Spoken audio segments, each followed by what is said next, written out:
Gotcha. Okay, fine. That's interesting. So, in terms of finding the role you're in now, the data scientist, leaving there, so leaving Now TV, um, you had in mind what you wanted. So, how did you go about that in terms of selecting the role that you Mm. wanted? Because obviously you had an idea, you want to be a data scientist in the next role. So, um, which can look, there's many ways to be a data scientist, right? In terms of Mm. what you do. So, how did you decipher that in terms of knowing that the role at where you are now is going to give you what you wanted? How did you know that? I mean, just because you can't Mm. always tell just from looking at the job description, right?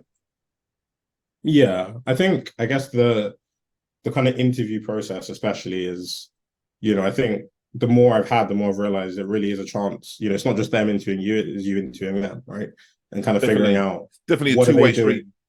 Exactly, yeah. Like figuring out what's their focus, what are their interests, what do they actually expect of you? Does that line up with what you want? And I think joining Matches Fashion, when I had the sort of initial interview, I think one, just the person who's going to be my manager, who I worked with, he was just just a very bright person and someone who was curious. And I think I'm naturally curious, and I need to work with, or I like to work with other people who kind of have that same kind of like, okay, we've seen this thing. Why? Like, why is that? Why is this? Why is this? And I think Yeah, that in data especially, that's a really, useful kind of trait to have, because it will lead you to doing the more interesting things and asking those questions and building things that will answer them, and that will provide a lot of value, I think.